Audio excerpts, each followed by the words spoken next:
What's up, everybody? This is the Pro Laugh Podcast, and I'm comedian Michael Halcomb. I'm here with my buddy Brandon Latek, and tonight we got a lot for you. We're going to discuss stand-up comedy, we're going to work through some jokes, and we're going to get to some recent crazy headlines. Stick around and find out. It's the Pro Laugh Podcast. It's Pro Life, a movement and a podcast. It's Pro Life.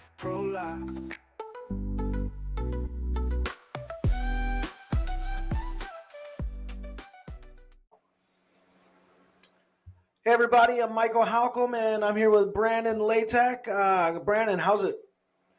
Good. How are you, Michael? Yeah, I'm doing all right, man. Lips getting a little better, so it's almost healed up. Nice. Are you looking forward to that?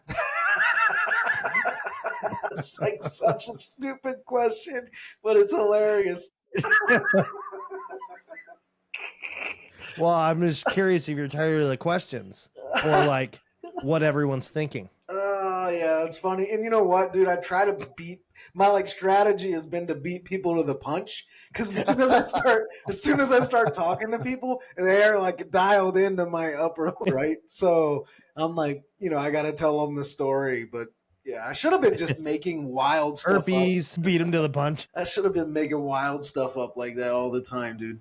Yeah, got in a fight with a bear at your house. Yeah, dude. The Bears they are out in force, man. Yeah. Dude, I saw this bear yesterday just scratching on a telephone pole. This thing was huge, dude. Probably 700-800 pound bear just rubbing its back like on the pole, kind of like dancing. So funny, dude. But one of the neatest things I've seen. Yeah. Dumb question, but like in the winter, these bears will not be a nuisance, I'd assume, right? Or No, they don't really is it warm hibernate, enough dude. where They don't really What? hibernate because there isn't that much of a winter. Yeah. Yeah. So, I bet the bears there get bigger because of that. yeah, I mean, they do sleep for a little bit, but they'll still come out. Yeah, and they're hungry, dude. They're like ravenous, There's this one bear, and my wife, she like runs and walks through the neighborhood a lot, and she says she keeps seeing this one bear, and like she ran past him the other day, and he was just like off the side of the road, like behind somebody's house, sitting with like his legs, sitting on his bottom with his like feet up, like his legs spread. It's like spread eagle kind of, and he was just eating. He had a trash can, and he was just eating out of it, dude. Can you tell the difference between each bear? Like that's Joseph. Yeah, so That's somebody Candy. asked us the other day if we started naming them, and we are like, no, but now I think we're going to start doing that. You can tell the difference. Yeah, you can. Okay. Yep. So I think you should tag their ear. right. Yeah, right. They wouldn't mind. Yeah, they'd love that, I'm sure. And lead the authorities right back to me. So Oh, there you go. Yeah. With your RFID. yeah. Anyways, so what's going on comedy-wise? Yeah. So I had a few open mics last week. Those went very well. Worked on some new bits. I'm still working on a tag for this bus joke I have. It's like every tag I have on that just bombs. Like the joke is great. The joke's funny. But then I feel like I kill the momentum because I can't get the tag right on it. But yeah, everything else. Set was pretty tight, pretty Is good. that the one where your kids like talking about the segregation stuff? Yeah. Her idea was a light skin bus and a dark skin bus. Yeah.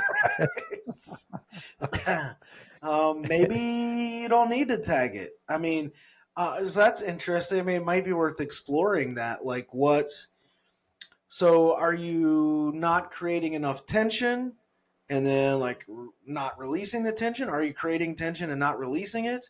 Or like, Yeah, I create tension and then there's actually a really big release, especially when I'm like, what the hell? So it shows like I'm like, this is horrible. Then that releases the tension. But then I try to say something after the tension is released and there's a big laugh. And I can't find I really can get that second laugh, Interesting. So maybe though it'll require building the tension back up. Yeah. Yeah. I never thought of that. Yeah. So that could potentially Yeah. be the issue, Almost take him on a roller coaster ride again. Like, all right, Yeah. we're going back up. Yeah, I think. Yeah. So I don't know. Maybe that's it. But Yeah. I mean, you could easily create tension by sounding like you're about to justify it, and then everyone's like, oh no, oh no, oh no. And then bring it back down again. right, right. Yeah. That's good thinking though. What if you're? Yeah. How about you? What if you reintroduced? We're already workshopping here. What if you?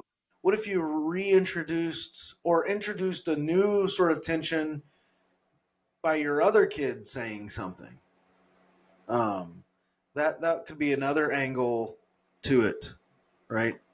One kid says this and tension release, and it sounds like the second kid's gonna come up with an even better idea, or like the second kid chastises the first, but then elevates, like, no, we don't need a separate bus, like I don't know, like somehow elevates the problem or exaggerates the problem. And then the second kid's like, the water fountain line is just way too Yes, long. Or that's something. it, dude. That's it. Yes, Something like that. yes, Okay. something like that. So I think that could be it, dude.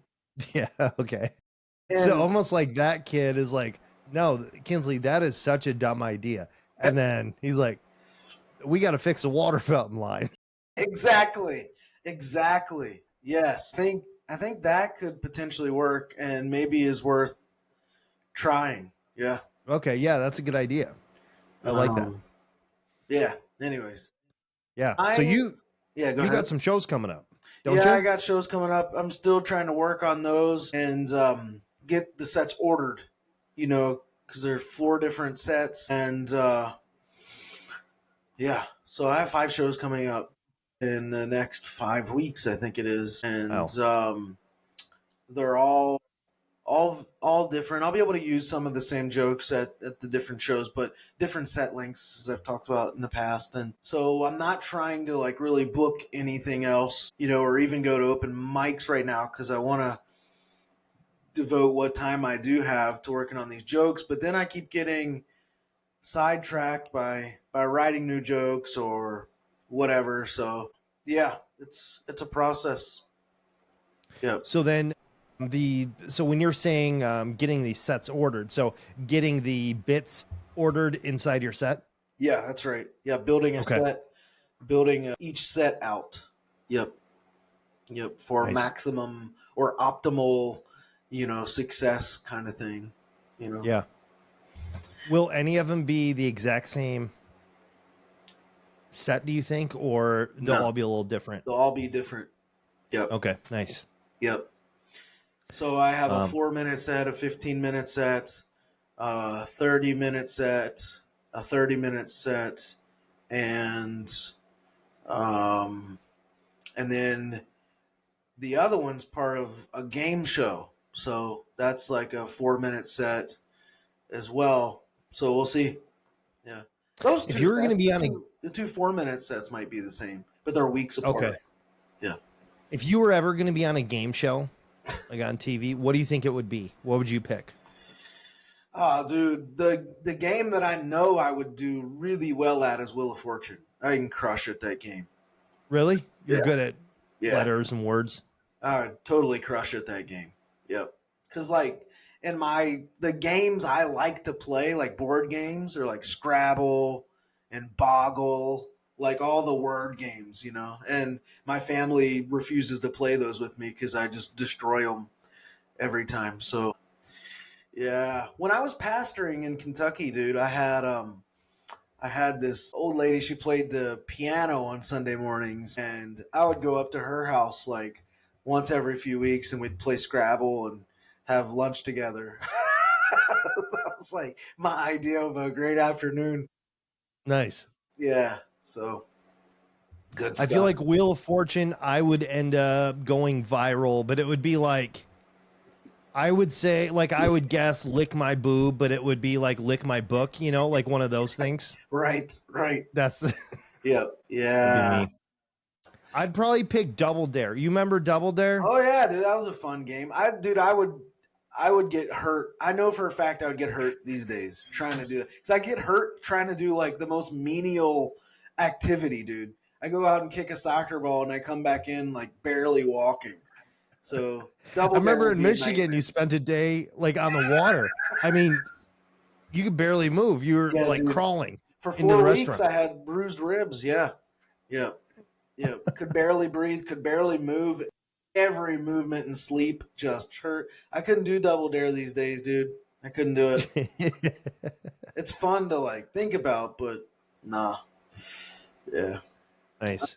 So one thing I want to talk about was, and you and I have gone back and forth on this of like ideas, but openers, Yeah.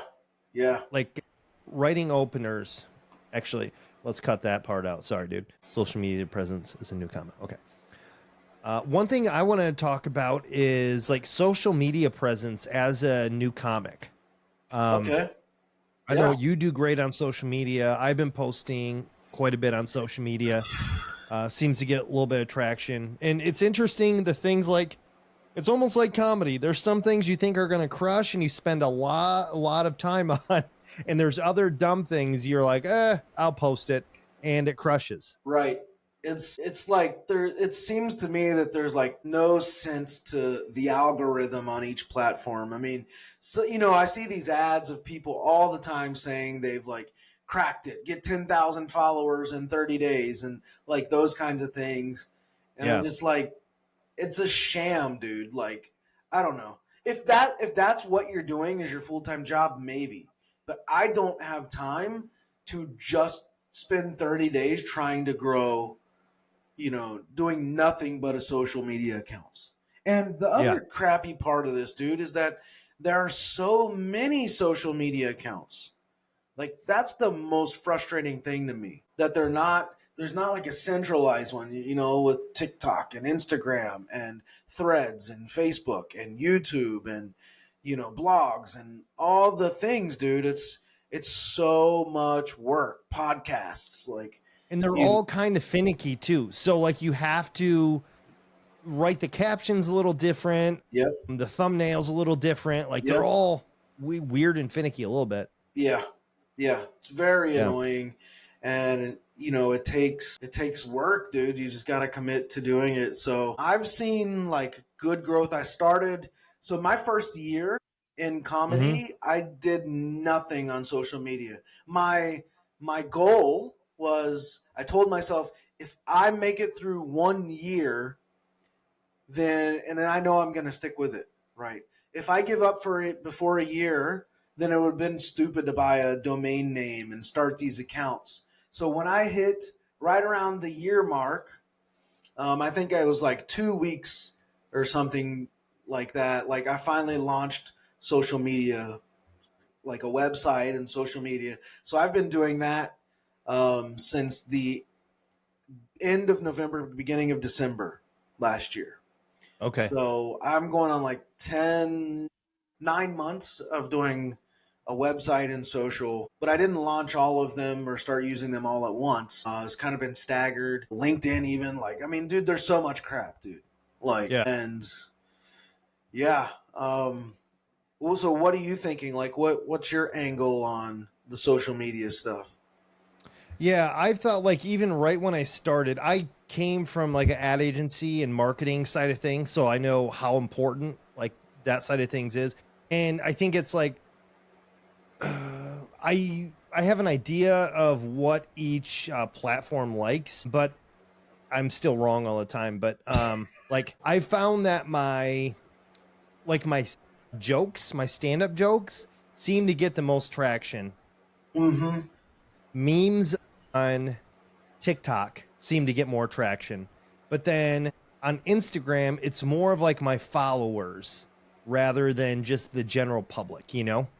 Hmm. So, So you think but there's more virality potential. on YouTube the stand-up clips work best, is what you're saying? Yes. And on TikTok, they work best, and on Instagram. Like Okay. that's what works best. But then on TikTok, memes do pretty well. Same with YouTube shorts. But on Instagram, the memes do horrendous. Like I'll get thousands of views on my memes on like YouTube shorts and TikTok, but on Instagram, I'll literally get like 100. Okay. So, Interesting. but with social media, sometimes I'm thinking like, I just want to make sure I'm ready for whenever opportunity strikes of, I guess, getting more and more exposure, you know? Yeah. And consistency a lot of times is the most important thing on social. Right. Yeah. And you're the king of consistency on social and the website. Oh, I appreciate that. Somebody notices. um, that doesn't mean I have great traffic or great results, but I try. I'm just trying to find what works in each space and go with it. I don't know. I'm befuddled by some of it, dude. Like really, yeah, my dumb videos, they seem to like work well on YouTube shorts. Yeah. Your memes do well on YouTube shorts, like your captioned video memes. Yeah. Those seem to do pretty well. Yeah, those do all right. I think they tend Yeah. to do better than anything. My stand-up clips, they've done okay. It's hit and miss. My religious stand-up clips aren't doing nearly as well as I thought they would do. But people on Facebook, in my Facebook account, I keep private because I put a lot Mhm. of family stuff on there too. But, like they seem to do okay over there. But it's, you got to do it. It's like a necessary evil, I guess. I don't know. Yeah. Yeah. And then the other thing is like, so I put a couple of my newer clips up there. There was one, my 23andMe joke. Like, I like it, but I don't really care about it that much. So I'm like, I don't really care if I burn that joke. Doesn't really Right. matter to me. But I'm thinking like I'm so new in my career that my jokes are probably going to get so much better that I'm not going to be like, oh damn, I burned this banger, like. But I guess like the thought of burning material or kind of showcasing yourself. How do you balance that? Do you think? Yeah. I mean, I think you and I have talked about that before too. Like, Mm-hmm. maybe even on here, familiarity isn't necessarily a bad thing. Like, you do a joke and somebody sees it online, they might come to the show just to hear you do that joke, Right. right? They want to hear it in person. So the that it isn't necessarily burning your material in that instance. You've actually gained somebody coming to the show. So, I don't think it's always burning material. And then I think that rule holds true, probably more true for like really famous comedians. Mm. Like Jim Gaffigan or Dave Chappelle or Jerry Seinfeld. But, again, if I hear one of their jokes, I've like gone to a show and then I'm like, oh, here it comes, here it comes, here it comes. Like, it wasn't like, oh, he's doing. Now I have heard one of my comedic heroes do almost. He did a show in Hawaii pre-COVID, came back post-COVID, almost the same exact show. I was super disappointed. He's been working, huh? Yeah, I was basically he took COVID off, and I was really disappointed by that. Yeah. So when every joke is like that, it's problematic. But I think if you just have a few jokes that you redo or recycle, no problem. So in 2 weeks, I'm going back to a venue that I was at 10 months ago. And I will retell some of the same jokes. One, because I'm not so famous, probably, that people are going to come back because of me. Mm-hmm. They might be there again, but they're not going to remember my jokes. And then the second thing, I've written some spin-off jokes that are like light callback jokes. Yeah. And actually, the one I want to workshop here in a little bit is one of those is that joke. So, um, So new tags too could make it fresh as well. Like, oh, right, I wasn't expecting that tag on top of right. that. And in fact, someone saw me post clip of me at this show 10 months ago, and today hired me. I did my first writing gig. And someone was like, "Oh, I am, I saw this clip and loved it. It resonated really with me. I want to hire you to write." So, yeah, I had my first writing gig for somebody else today, which was kind of cool. And this person wants to hire me more regularly. Oh, it's cool. Yeah, so you can. In that case, I didn't burn a joke. I'm actually making money off of it. Yeah, yeah. If you think of it that way, right? So, yeah. Nice. One other thing I want to talk about was I thought you wrote a interesting blog post this week. Could you talk a little bit about that? Uh, yeah, do you want to pull that up and show people? I think you're talking about the one that where I was talking about poisonous people, Yeah. right? So this book that I've been reading, I think it's called The Artist's Way by Julia Cameron. She at one point in there she's talking about poisonous playmates. That's how she described it. I just call them poisonous people. And these are people who are like buddy buddy with you, like riding with you at the beginning. And then once you start to like shine, once your growth starts to take off, once you go to next level, they stay behind like where they're at and sort of try to sabotage you. Mm. And one of the ways they do this is they'll like sort of portray themselves as like the starving artist. You see this in like in music where like I remember Goo Goo Dolls. They started out as a punk band, and when they like hit it big, I think with one of their acoustic songs, all the people in like punk world started calling them sellouts. You Oh, know, yeah, yeah. and it's like those people didn't make it. They're left behind in the dive bars while this other band like grew and started to shine. All those other people could do is talk trash, and they didn't make it. So the way they described themselves is like they didn't sell out. They stayed true to the art, Right. and those are poisonous playmates, as Cameron calls them, or again, I just call them poisonous people. And so, like, you find that in comedy too. Like, you have friends who, while you're on their level, like, yeah, you're friends, but once you start to climb the ladder to success, they'll hate on you and they'll make you think, like, try to talk about you as a sellout. And portray you as sort of betraying the art form somehow. And yeah, it's really toxic, really poisonous. And so the article is about how to suss out these saboteurs, essentially. Um, Okay. and And how do you? yeah, Is there a one way to do this, like I talk about, is like guarding your material. So like once you realize someone's doing this to you, Oh, yeah. you really need to guard your material. Don't keep sharing jokes with them. Don't share a bit with them. Like, don't share any of your art with them until it's the world's ready to see it or you're ready for the world to see it. Um, so that's like one of the ways to do this. Yeah, also Because they just could like, almost sabotage you a little too, right? Like almost give negative feedback where 100%. might Yeah, be I a talk good about bit. that. Yes, I talk about that Yeah. in the article. How they'll like say things to make you think that it's terrible. Like you shouldn't have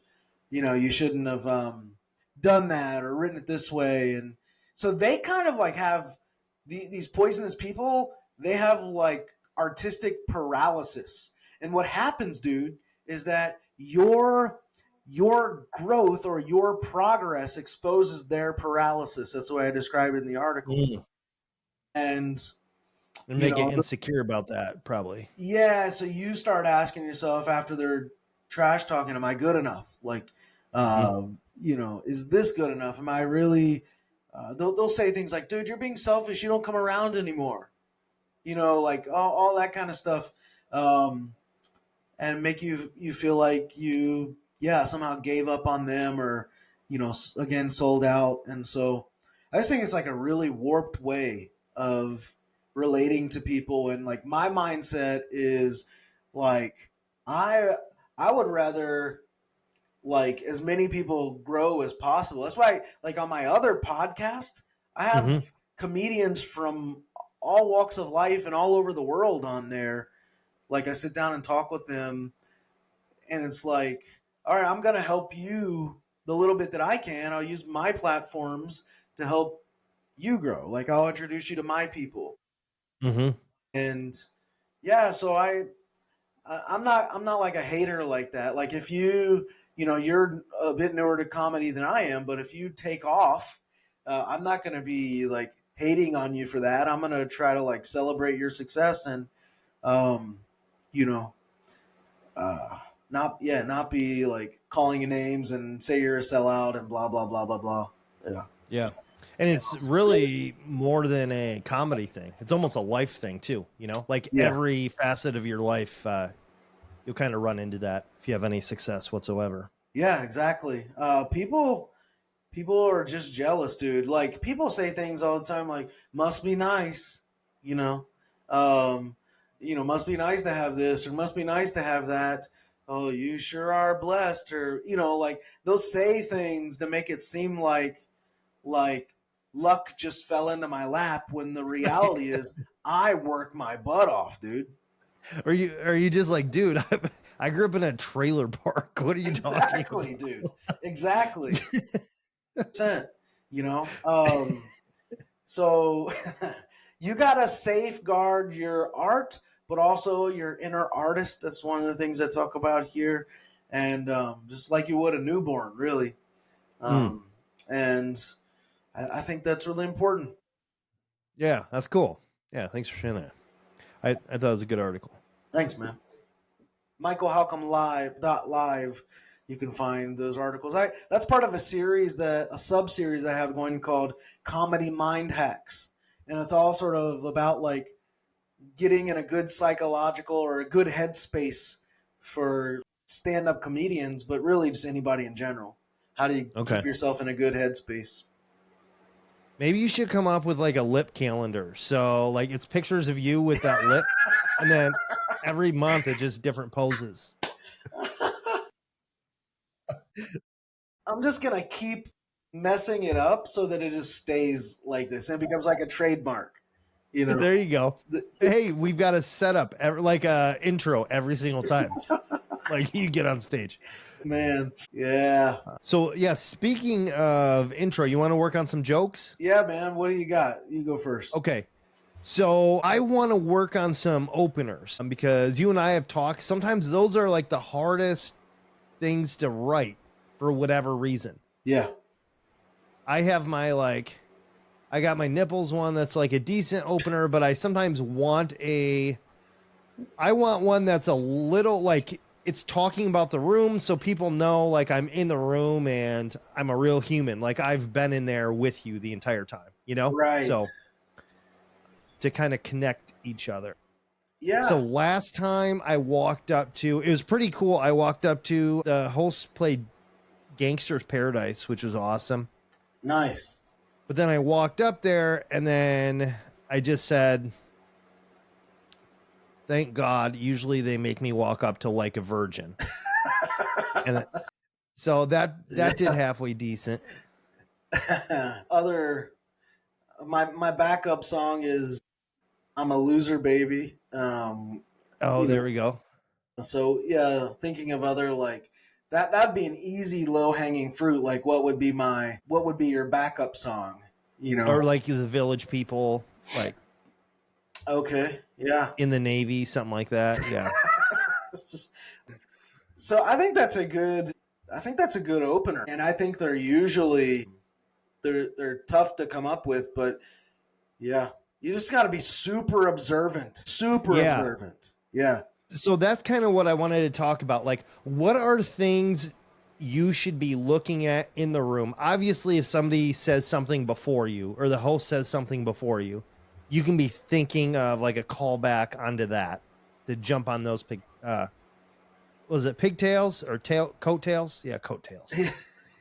Yeah. What other things? So like you brought up, you showed me a picture of Yeah. one place you're doing and the doors or windows. Yes, that's right. So, yeah, I'm in this venue, this brewery, and I'm just looking at pictures of it on their website. I've been there before, and I wanted to start immediately by addressing something in the room. I won't be walking up to music at this show, for as far as I know. So I wanted Yeah. to immediately come up with something in the room, and I saw that like it's a second story. So I saw that there were two garage doors in the back, and they don't go all the way down, which was funny to me. Instead of like touching the ground, and lifting like garage doors up so you could like walk in and out, they just go to like the height of where windows are. So they become like garage doors that serve as like windows that can be pulled up, which I just thought, yeah, it was funny. And the joke is about that. So the opener that I have is about that, and it's something like, or no, it goes like this: look at this place, it's beautiful, isn't it? But a guy built this place. They got ping pong tables and beer and garage doors that don't go all the way down. So like that's the initial opener. And it might even get a joke at ping pong table. You might get a laugh at ping pong tables. You got ping pong tables, beer, doors that don't. I might get 3 laughs right there. So we'll just see how it goes. You never know until you're in the moment. But so that was. And the beauty is it's not even part of your set. No, it's You know? not. It's just Yeah. so I won't be able to use that joke again. It's just a one-time joke. Yeah. But so you can talk about almost like, yeah, you can talk about the music, the people there, if there's, because sometimes there's just a certain group or certain type of people that are at a particular show. You can bring that up. Yeah. Somebody did 15 jokes in a row about like offing themselves at one open mic I was at. So then, yeah, that one didn't go so hot, but then I came up right after that and the room was like felt kind of heavy. So right after that, I come up and I'm just like, well, I got good news. I got 15, can't say it on YouTube, but Yeah. 15 of those types of jokes for you. And that ended up doing well. So, Nice. yeah. So that guy had spent his entire set building unintentionally tension, and Yeah. you got up and were able to immediately capitalize on him not releasing the tension. Yeah, I felt like I had to say something, Right. because everyone was thinking it a little bit. Right. Yeah. Yeah. So another. I just thought of your opener. This was like 5-10 minutes ago. We were talking. My nipples opener? No, the one you just did. Oh, yeah, yeah. They played Like a Gangster's virgin. Paradise, but Yeah. you said, how does your joke go? Thank God, usually they make me walk up to like a virgin. It could be, if they made my wife walk up, her song would be Fat Bottom Girls. Or you could use that for yourself. Or another one could be I'm Every Woman. That's kind of funny. Oh, yeah. I mean, you could make 3 or 4 tags on that joke, really, of Yeah. like funny songs about Yeah. you. Yeah. Yeah. Yeah, you could get a few laughs out of that. Yeah, so if my wife walked up, her song would be Fat Bottom Girls. And then another tag on that would be like, the irony is she calls me queen, or something. Oh, like yeah. that. So I don't know, just like, yeah, those are funny. Yeah. So I think, And then, I think openers are tough, but I think if you can do local humor, I got a blog post on openers, by the way, then that's good stuff. So what you did was a local joke, not local in the. MichaelHalcom.live. Thank you. Your joke was local, but not in the like geographical sense. Like it was just local to what was happening in the moment in that Right. venue. Right.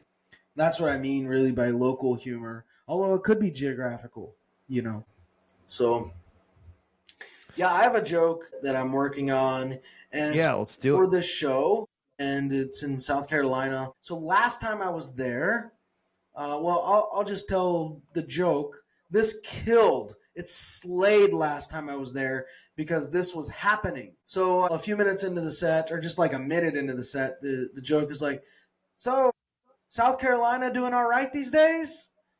Y'all feel safe?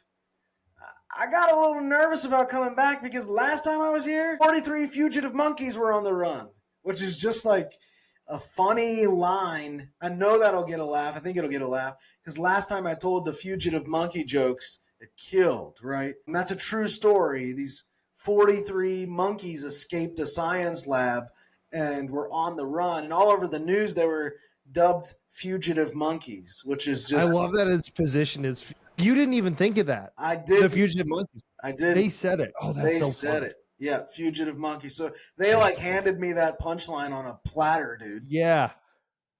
Yeah. So yeah, and then so there's a tag or a follow up to that. It took the South Carolina government 79 days to catch those monkeys. 79 days. The only thing slower than that is a Clemson fan trying to do math. Or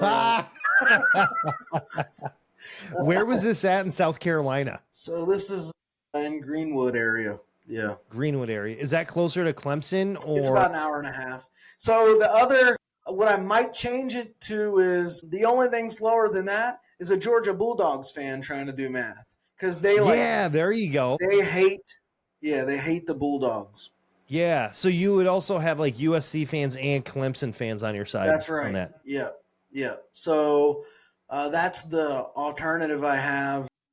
I like that, the Georgia one. Okay. Yeah. Yeah, All right. So I that's love the that. idea. I'll probably go with that.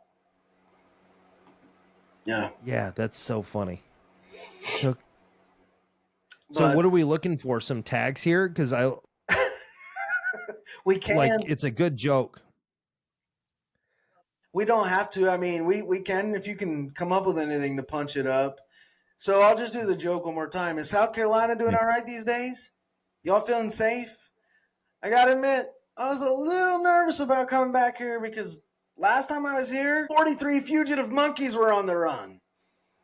Laugh, laugh, laugh. It took the South Carolina government 79 days to catch those monkeys. 79 days. The only thing slower than that is a Georgia Bulldogs fan trying to do math. Yeah, so there you go. Yeah. Or instead of like trying to do math, is like trying to count their teeth. One, two, Dude, that's three. Yep, good. got them all. Dude, that's a second joke right there. I think. Yeah. By the way, do you guys know how Georgia Bulldogs fans do math? They count their teeth. 1, 2, 3, 4. And Or then you could stop at 3. Like 1, 2, 3. Yep, I'm good. 1, 2, what's after 2? 3. Yeah. There you go. That's good.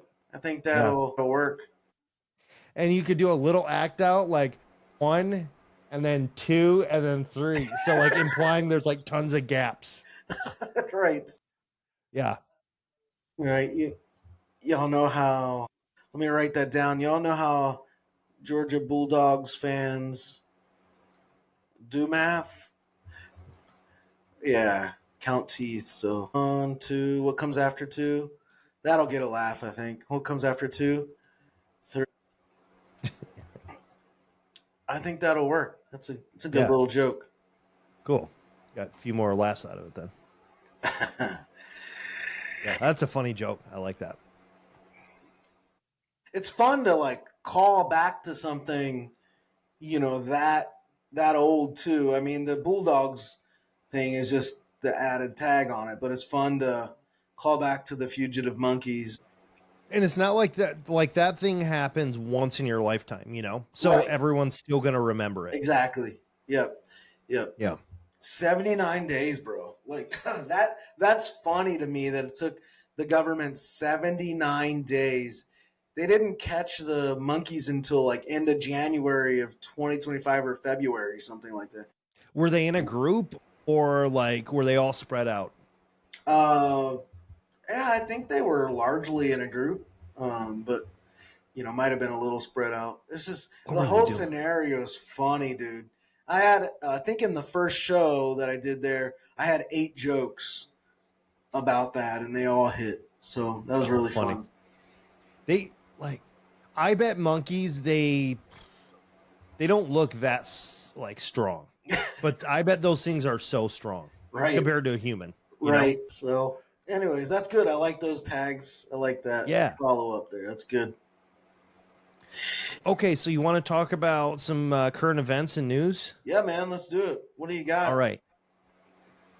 Let me share this here. So Smoothie Kings come out with a ketchup smoothie. Oh my gosh, dude. What do you think?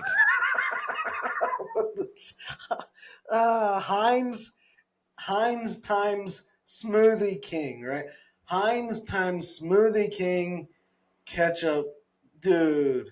That's so wild. Heinz and Smoothie King are rolling out a new tomato ketchup smoothie.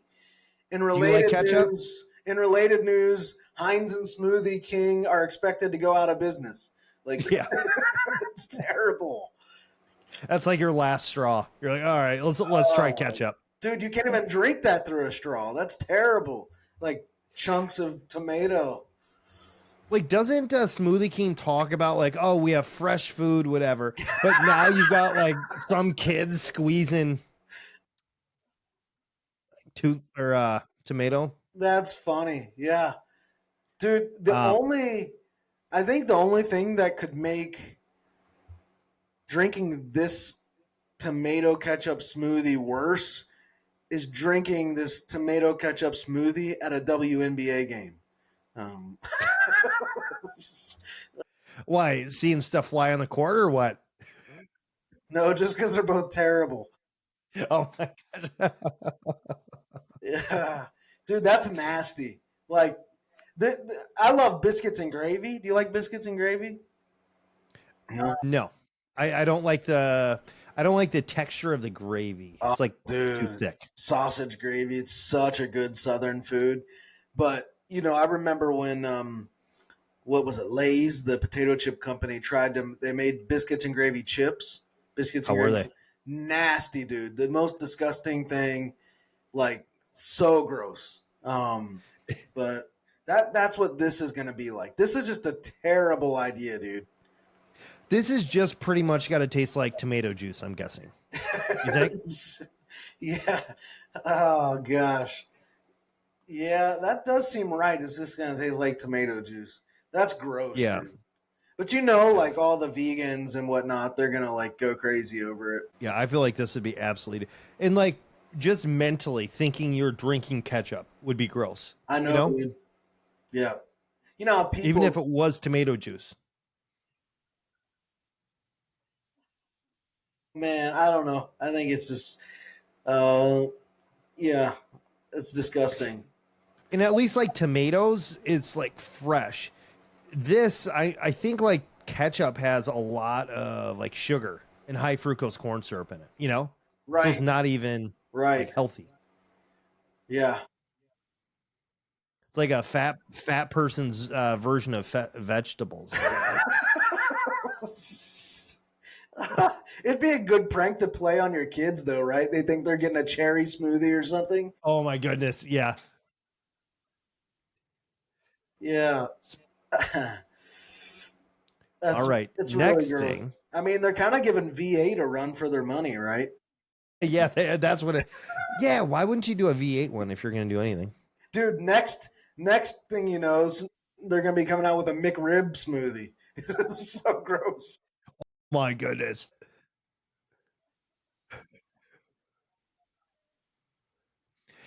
World's Ugliest Dog Contest crowns a new winner. All right, dude. $5,000. What was it? Oh, Petunia. That's the dog's name. I actually don't think this dog is. I've seen uglier dogs. That's a funny line. I've seen uglier. I've seen worse. Yeah, I've seen worse. Yeah, Man, yeah. that So one doesn't look horrible. my thing Okay, is, so dude, like it seems what? cruel, right? Like, I'm surprised because this happened in California, right? Yeah, this happened in California, Did it? which is surprising. Yes. Oh, Sonoma too. Yeah, Yeah. Sonoma. Yeah. Yeah. So it's kind of surprising, that it's in California of all places that they're doing this. That they're shaming things,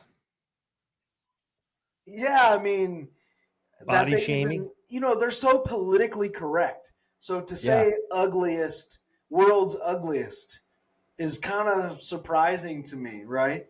Because they would never do this for humans, right? They would Yeah. not in California. They'd never have the world's ugliest human contest, or as I call it, the View. But so I don't know. I'm just surprising that it's in California. Okay, so if there was a ugliest human contest and you had the chance to win $100,000, would you enter it? I perhaps I don't know. I mean, I guess you would have to think like that you were up there. I don't think I would. I don't think I'm in the like top 50 of the ugliest people. I don't know. You? Uh, no, like, okay, let's think of it this way. Like, I'm one of the worst singers on the planet. I think it would be tough to publicly go up and sing and prove how bad of a singer I am. Even for $100,000, that would be so embarrassing. Do you ever do karaoke? No, my wife is such a good singer. Yeah. So she does karaoke and I sit and watch her. You say it very white. In Hawaii, if you say karaoke, they just roast the crap out of you. So Wait, what? So you were saying that? I thought you were saying that as a joke. You're saying that for real? no, it's a Japanese word, right? Karaoke. Yeah. So that's how they say it in Hawaii? That's the right way to say it, evidently. Yeah, karaoke. But Okay, well, here on the mainland, we call it karaoke. yeah, if you say that there, you'll just get roasted, bro. Yeah. Like, hey, look at that white boy. Karaoke. Yeah, they'll do like one of those Chappelle voices, like the Yeah. regular white guy voice. Hey Bill, you want to go do karaoke this weekend? Like that kind of voice. I love it when people do like white impressions, or like Minnesotan impressions are always really like funny too, when people try to do Minnesotan. Yes, I mean that's hard. Like, what? There used to be a TV show where the main house mom had like was it a Wisconsin or a Minnesota voice? I can't remember. Bobby's World, like the mom That kind might of have had been it, like, Yeah, hey Bobby, don't you know? Like yeah, that that's type it. thing. That's it. Is that Minnesota or Wisconsin or what? That's like Minnesota, Wisconsin, northern part of Michigan. Okay. Yeah. All right. Yep, like long O's. Oh, don't you know? Fran Dresner or whatever her name was. What was her? She was on a show where she talked like that. Fran Dresner. What was that show called? Maybe it was Fran- Bobby's World. I don't know. Um, Yeah, Bobby's World was a cartoon. yes, Fran Drescher. Remember her, Fran Drescher? Mm-mm. What was her show, dude? Now, The Nanny, I think, is what it was. She had a very strong. Oh, the nanny? Like, Yeah. wait, didn't like she had a whiny voice? Yeah, but I always thought that. I always equated it to like that Minnesota, Wisconsin, yeah, area. Oh, lovely. She did that too. Oh, don't you know, kind of thing. Do you like when people do Southern accent impressions? Well, let me ask you a question before I answer. When you hear me talk, does it read or do I portray as a Southern accent? Is that how it comes across to you? You sound like you have an intelligent Southern accent, but yes, you have a Southern accent. An intelligent. Like you don't sound like that water boy coach, like, wah, wah, wah, wah, wah. But I mean, you got a Southern accent, yeah. Interesting. I had another guy from Boston tell me that recently, that I had a Southern accent. people in Hawaii didn't hear an accent really. Really? I had maybe a couple people say something about it, but hardly ever.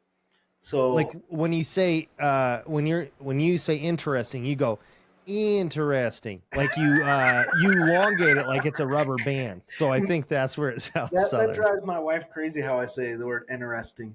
Really? Um, uh, yeah, there's a few words like that.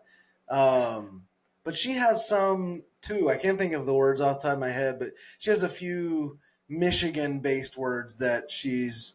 One of them is else. She says the word else, else, like it's spelled elts, else. Like what else? Yeah. Oh, that drives me crazy. Yeah, it's not else. But so that's interesting. The southern, you detect the southern accent. Oh yeah. I There have is a had draw. one Like you do person. have a draw. I've had that's so because I don't hear it right. Like I don't hear it at all. And I've had one person tell me, "No, dude, you don't sound southern. You just sound like a stoner." That's what somebody's, which I've never Was like that done someone that. from Kentucky though? I can't remember who told me that, but Okay. it might have been. But yeah, so My wife has even like, do I have a Minnesota accent? Can you a little tell? bit, a Okay. little bit. Yeah. My wife's got a much thicker one. And like, so when she says bag, she'll say big. Like, can you hand me that big? And Interesting. yeah. So anything with like it'll be a long A. Huh. And like her name's Megan, but she says her name is Megan. So I would say Megan, right? That's Megan, yeah. Yep. Megan. Megan. Megan. Interesting. What was your question to me? I forgot it now. I totally. Yeah. I don't know. You had a question for me. Oh, do I sound Minnesotan? You said a little bit, That was not it. much. But you asked me a question, and then I was like, "Hold on, let me ask you a question first." I feel like I lost that initial question. Oh, I forget. Yeah. Anyway, sorry about that. Oh, it was important. What else we got in the news? Oh yeah, we got some crazy stuff. Um, okay, so let me pull this one up. Okay, so hold on, we're not gonna pay $5 a month. So, human connection to nature has declined 60% in 200 years. It says. I guess what I would say to that though is like, no crap, dude. You're getting like water out of a creek 200 years ago. Like, what do you expect? You had to go like kill your food with a bow and arrow 200 years ago. This was published. This study was published in the Journal of. Yeah. Oh, it's a right.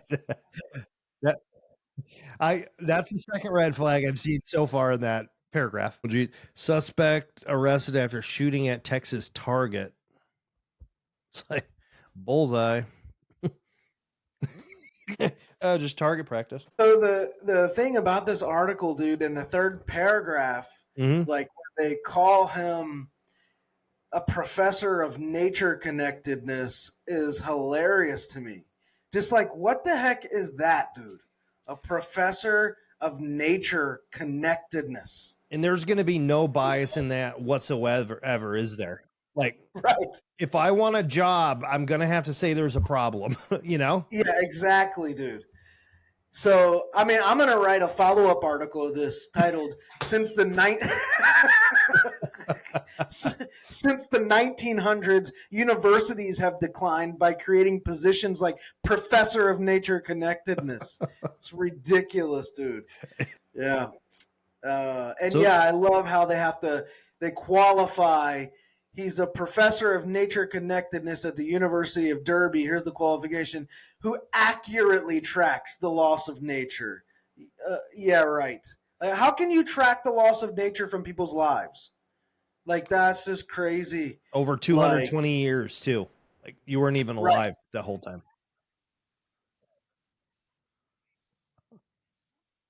Yeah, it's just the whole thing is hilarious, dude. Yeah. Like people aren't killing their own cows like in their backyard, and he's just like, "Oh, that's a shame. That is a shame." Right, right. So yeah, this seems like a very biased like article in one way, but obvious in a way as well. Yeah, Yeah. but You know, the probably other would be thing good. about this. Oh, What's go that? ahead. Go ahead. Oh, but it probably is good to go out in nature a little bit, get some fresh air. Like you do a lot of hiking. I hike a lot. Yeah, a lot.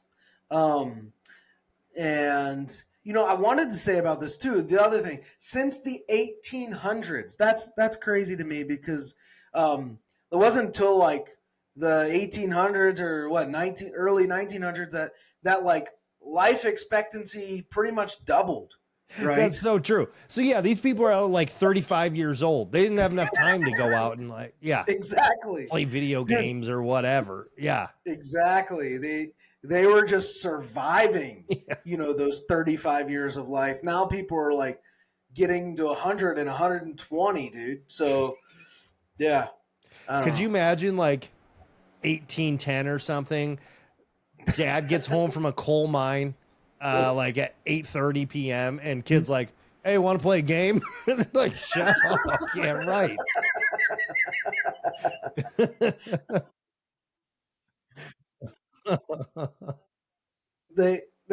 Dad brings home like little chunks of black coal for black checkers. Yeah. Um, yeah. It's so funny, dude. Yeah. Yeah. All right. And then we got one more here. Let's check it Got out. another one? Yeah, one more. Welcome. Okay, so this one, a meteorite that ripped through Georgia homeowner's roof is 20 million years older than Earth, scientists say. I guess my biggest question here is like, okay, Earth is 4.56 billion years old, it says. So 20 million years is nothing. So how could you be like, oh yeah, that's 20 million years older, you know? Dude, they need, what they need to do? They need to ask Miles Richardson, how from the University of Derby, professor of nature connectedness, to come take a look at this meteorite. Well, back then they were getting a lot of nature. Yeah, well, dude, this right here is about as close to nature as you can live. Yeah. A meteorite. Yeah, so a meteorite rips through a Georgia homeowner's roof, which is kind of funny. Dude, that's got to be bad luck, huh? Right. I Or mean, good luck. well, the meteorite is being studied by scientists and being ignored by the homeowner's insurance. Oh, yeah. They're claiming like, no way. Nothing. Yeah. We don't, how terrible is that, dude? You have like flood insurance, tornado insurance, auto insurance. Nobody has meteorite insurance, dude. Dude, could you imagine they deny it because like meteorite is not on the policy? Right, exactly. Oh my goodness. This dude's probably still living in his mom's basement. That's why it happened, dude. Just got targeted. Like it's get out All of the your way mom's through. house. Yeah. Oh man. It's funny. But, like if that rips through your roof, I mean, how do you go to bed the rest of your life? Because Right. that is so unlucky, like it found your house. Yeah, that's true. That's very true. These are your like prayers at night. Now I lay me down to sleep. You got to say something about the meteorite in there. Yeah. Lord, I pray my soul to keep. And if I die before I wake, don't let a meteorite my soul to take. I don't know, however it goes, but yeah. Yeah, this is pretty wild. Funny. And Yes. one question, what is your stop the sharing here? What's your biggest pet peeve in general? Loud eaters and drinkers, like that I hear them making sounds while they're eating. You know what's so Yeah. crazy? That's my exact same pet peeve. Is it really? Yeah. If my kids do it, I envision running them over with a car. Oh, dude, if I'm up, I usually don't eat breakfast myself. Like, I'm not a breakfast eater. My kids all eat breakfast. And if I'm up while they're eating breakfast, I literally make them go eat on the lanai or the porch. Because especially cereal is so loud. Yeah, dude, cannot handle. I will like blow a gasket immediately. I cannot That's handle, so dude. funny. You know, there's a name for this, dude, by the way. It's a Greek compound word. It's called misophonia. Miso comes from the Greek verb miseo. Okay. I'm a Bible Greek scholar. That means I hate, and phonia is like where we get our word phonic, sound from. So like the hatred of sound, misophonia. That's what it is, the hatred. And there are certain sounds that I just, dude, I cannot like deal. Yeah. Could we get a handicap sticker for this, do you think? Perhaps. Because technically we're survivors too.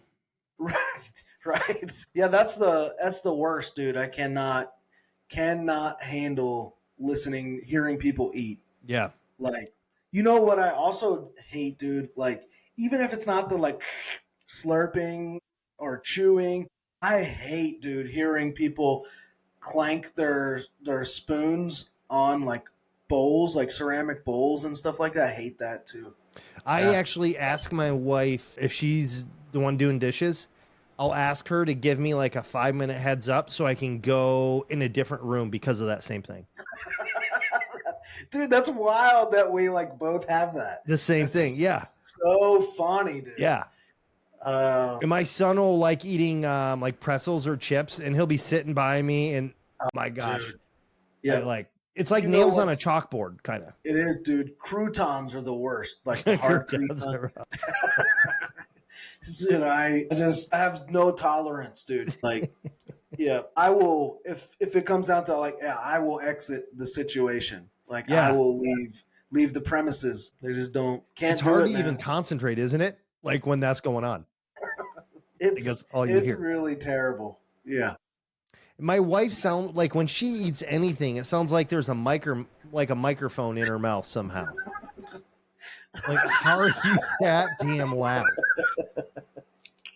A microphone in her mouth. Dude, that's funny. I also can't, like, when it's quiet, like in church, and someone's attempting to unwrap like a mint or something like that, the plastic sound. Oh, yeah. Dude, I just want to, like, yeah, you know.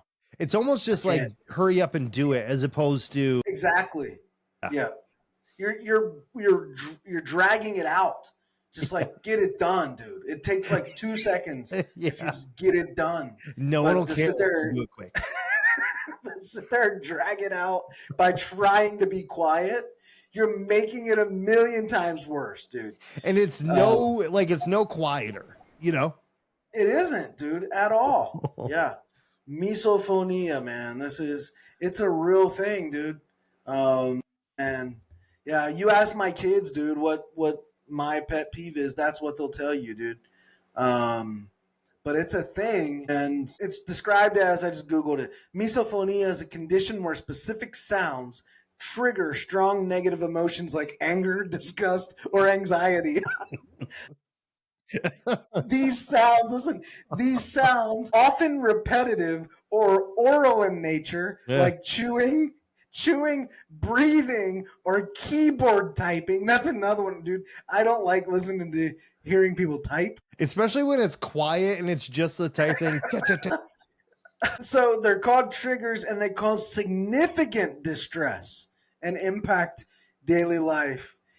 While not officially classified as a disorder in the DSM, research suggests it's a neurological phenomenon involved in the brain's processing of sound and emotion. Or could it be that us two, like, we're normal and then everyone else is just off? That's right. Decreased tolerance for specific sounds.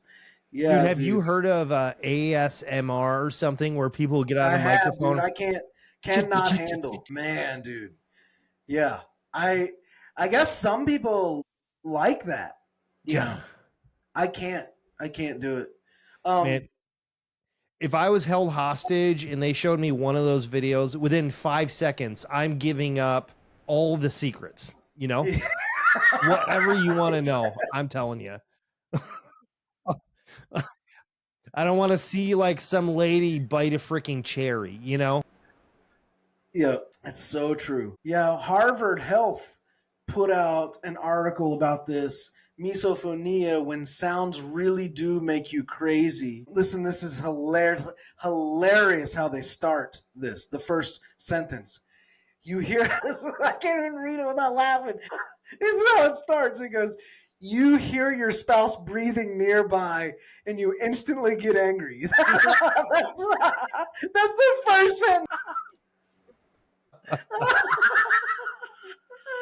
And you're like, yes, yep.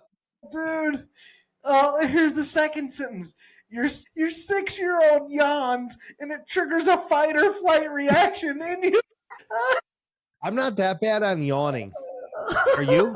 I'm not that bad on yawning, but just it's so funny because like it seems so ridiculous, but I can relate 100% to it. Yeah. Could you imagine the or the fight response of a 6-year-old? He's gonna get jacked in the jaw if he yawns. Oh man, dude, it's just funny. This cracks me up. It says misophonia usually appears around age 12 Mm. and likely affects more people than we realize. And listen to this. New research has started to identify causes. A British-based research team studied 20 adults with misophonia and 22 without it. By the way, I read earlier that 1 in 5 people have it.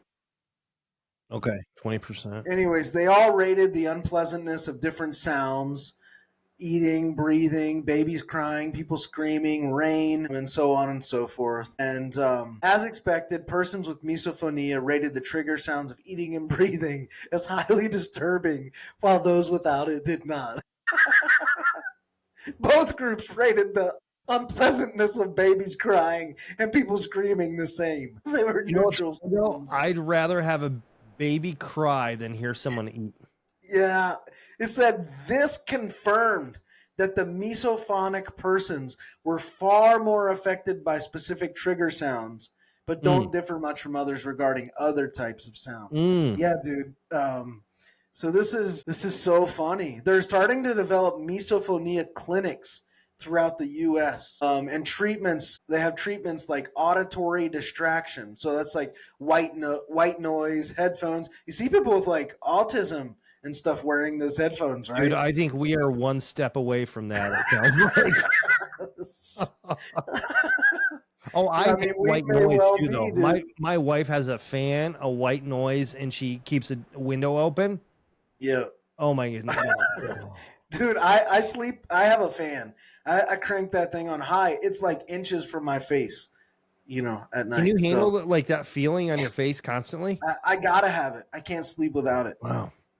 Yeah, I gotta have the noise and that wind on my face. Jeffrey Dahmer was the same way, actually. Man, but it's just so funny. Like, yeah, this is hilarious, man. Yeah, That's crazy. Same pet peeve. Like, I wrote that down, and I'm like, I'm curious what yours is going to be, but it's literally the same one.